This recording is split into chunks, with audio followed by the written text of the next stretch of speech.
I was right in the middle of explaining the security risks of the new server migration when my boss, Mr. Thompson, literally held up his hand to my face and told me to save it for someone who cares. I stood there with my mouth open, the warning about the potential data breach still hanging in the air, while he turned to the marketing director and started talking about the color scheme of the new website. I have been the lead systems architect for 5 years, and my entire job is to prevent the very disasters he was currently inviting by ignoring my input. It was a level of professional dismissal that felt like a slap in the face in front of the entire executive team, and I could feel the heat of humiliation rising in my neck as my colleagues looked away.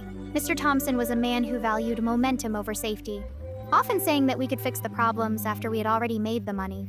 He had always been dismissive of the technical side of the business, but he had never silenced me so publicly and so rudely before. I realize now that he didn't see me as an expert whose advice could save the company millions. He saw me as a naysayer who was slowing down his personal timeline for a promotion. By cutting my input, he wasn't just being rude. He was actively endangering the privacy of every single one of our clients for the sake of his own ego. I felt a surge of cold, jagged anger as I realized that I was being paid to watch a slow-motion train wreck that I wasn't allowed to stop.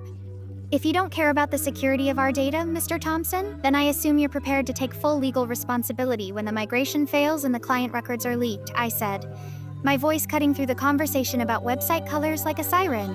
The room went silent instantly, and Thompson's face went from a smug, dismissive red to a pale, terrified white as the other directors realized what I was actually saying.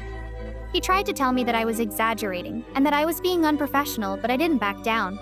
I pulled out my tablet and showed the group the live vulnerability scan that proved we were already being targeted by hackers who were waiting for the migration to start. I told the board that I would be filing a formal dissent with the legal department and that my signature would not be on the migration sign-off until the security protocols were met.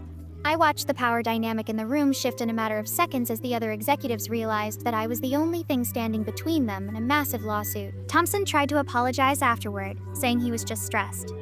But I didn't want his fake concern. I wanted a boss who respected the expertise he was paying for. I realized then that I couldn't stay at a company where I had to threaten legal action just to be heard on a basic safety issue. I resigned 2 weeks later after ensuring the migration was secure. And I took a much higher paying job at a cybersecurity firm where my input is the most important thing in the room.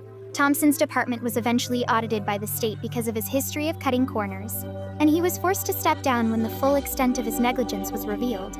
I learned that when someone tries to silence your expertise, it's usually because they are afraid of the responsibility that comes with the truth.